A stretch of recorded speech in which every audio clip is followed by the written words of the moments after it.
everyone. Well, you're probably wondering what's going on in the late bloomer garden after the big plant sale. I hope you saw that video. And I just wanted to bring you up to date with my tomatoes. You know, this has been the worst year ever for critters, and I've actually heard that from some neighbors as well.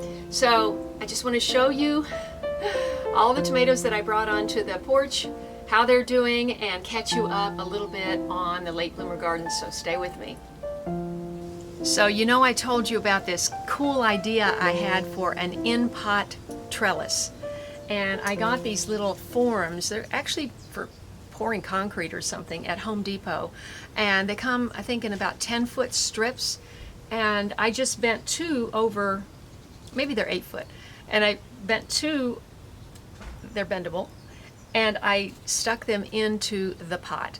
And this watermelon has taken off. And look at my new best friend in the late bloomer garden. I have a watermelon. Now, I don't know if I'm going to get any more. There's some tiny ones, but you never know. We have had no hot weather. And of course, as you know, watermelon, squash, cucumbers, zucchini is squash, eggplant, tomatoes, they all love the heat. And we just haven't had the heat. But it's putting out a lot of leaves, and I'm hopeful that maybe something else will develop. But take a look at my tomatoes.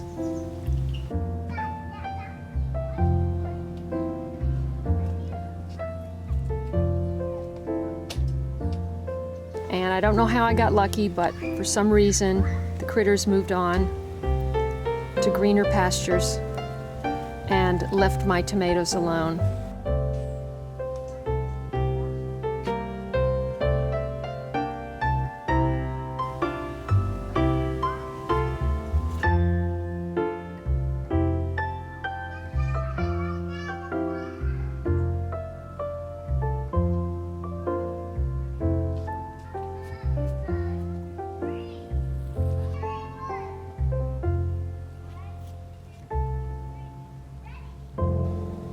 These are Indigo rose, and they are ready. I only got a few of these in bags, and we're going to try one of these. Look at that. Gorgeous. You remember on a recent video when I harvested my toy onions, that's I''ITOI, by the way. I said I was going to be marketing these and selling them on my website, but I was a little bit unrealistic because I don't have that many. This is all I have. So if you're really dying to get started growing toy and you can't find them, write to me on my website, latebloomershow.com/contact, and send me an email and we'll communicate, and I'll try to get you some. I'll find out how much it costs to ship them, and you can make a small donation to my PayPal or something. So now I want to show you what's happening with my loofah.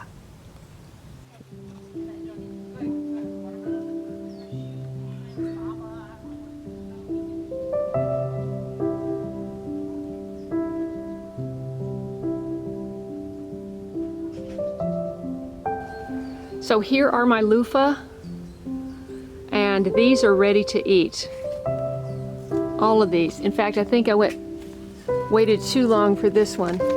This one's already getting too big. And I've got at least a dozen more. There's 1, 2, 3, 4, 5. And they're growing way up in the tree. I would say that's a good 14 feet up. So it'll be interesting to see what happens up there since I can't reach that. Over here, which doesn't get as much sun, I've still got quite a few. Luffa is a member of the cucumber plant. And you eat them when they're young, like this. If you have a small garden like me, one of the great things about growing in containers is you can move them into the sun.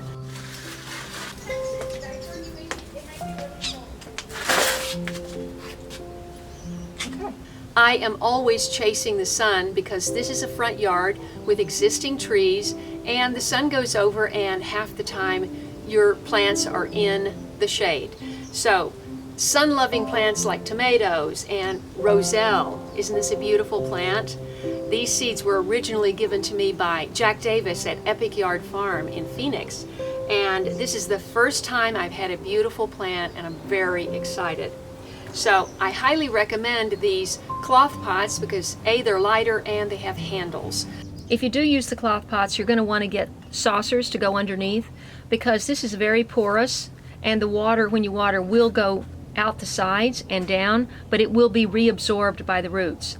Another great thing about the cloth pots is your plants will never get root bound because the roots go out to the side, they feel the air, and they just stop. They never coil up.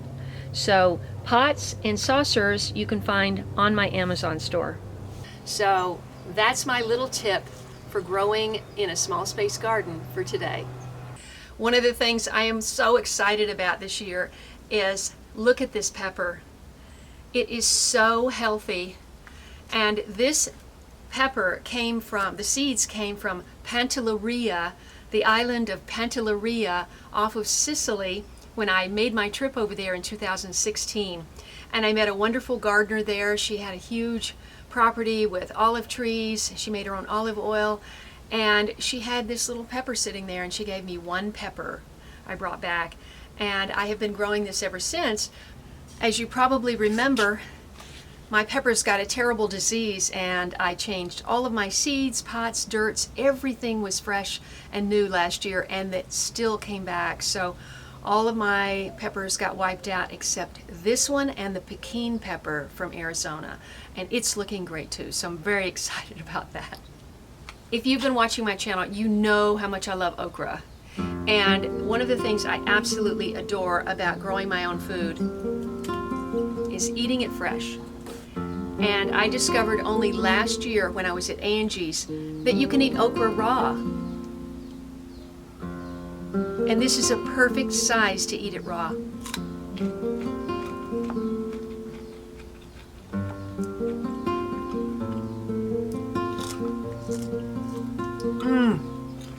It's so good.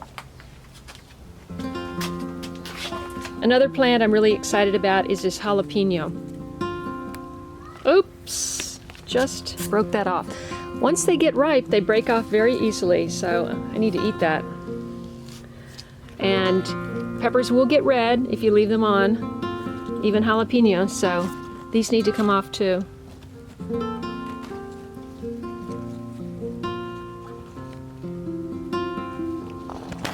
But this plant is loaded. Look at this lineup. Beautiful. Wow. If only I had some tomatoes. The other big thing coming in right now in the late bloomer garden is passion fruit. Check this out. Now, some of these are almost ready to juice, to use, and some of them just fell off, but I'll be having a whole video on passion fruit separately, but check this out. You want to know the best thing about these Indigo rose tomatoes? I washed it. Bite size.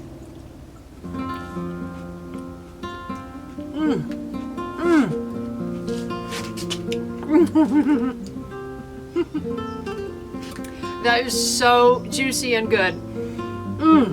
Wow. You can order these from Baker Creek. Oh, Jake's going, what's happening? Okay, I just want to introduce my wonderful neighbors, Sid and Jenny. They have been my neighbors since I've lived here for 25 years. This is Jake, very friendly boy. And I couldn't do it without these guys. Well, thank you. Now this guy has just turned 80. Can you believe that? 90. I know. 90. I know. Oh, yes, you're lucky. Okay, Jay. Okay. The camera's over there. Okay, good. Oh, you're so excited. There we He go. goes, How often do I get picked up? There are two more exciting things happening in the late bloomer garden. I want to show you. Come. Look at this apple tree. I thought I had just one run of apples, and look, it bloomed, and I've got all of these apples now. And more up here. Down here.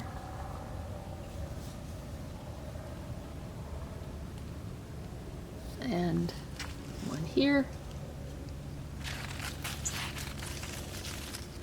And it's hard to tell because this fig tree is growing through the middle of the apple tree. But I think that's probably it. I don't see anything over here. But I'm very excited that, oh, look. So I'm going to have another dozen apples or so. Okay, so the next thing is the cranberry hibiscus. Look how it's developed. Look at this. This is almost taller than me. Granted, it is in a 1-foot pot at the bottom. And I have another stem coming up here. But right now, most of the focus is going up this single stem.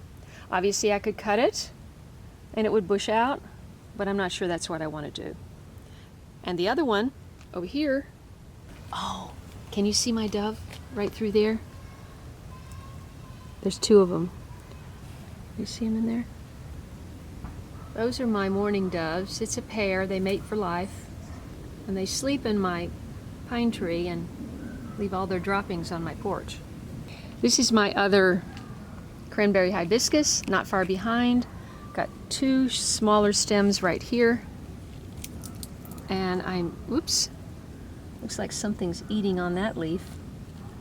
But so many things surprise you in the garden, and that's what I find so fascinating about gardening. Just wanted to see if any of the desert figs were ripe. We had just a few that ripened early in the season and then nothing for weeks. And what's weird about this tree is all of the figs are higher up.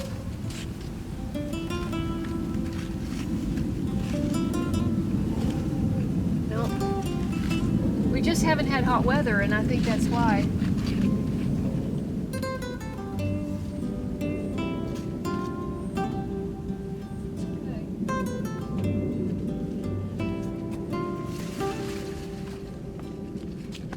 All right, I think I have to try a corn. I have waited so patiently. Let's just take a peek before I actually rip the whole thing open. Ooh. Kernels are tiny, kind of missing germination up here. I need to get more pollen on there, and we're going to close this up and hope it develops a little bit more.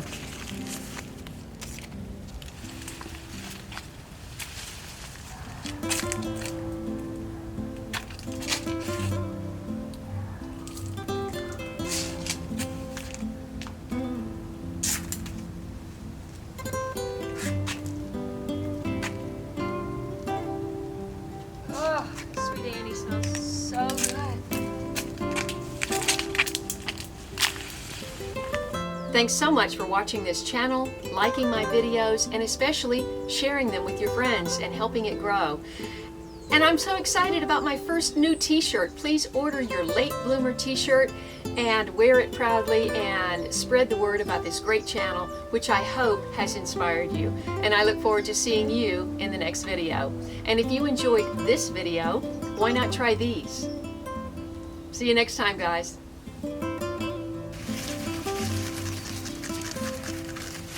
Come on, babies, come on. I want an ear of corn.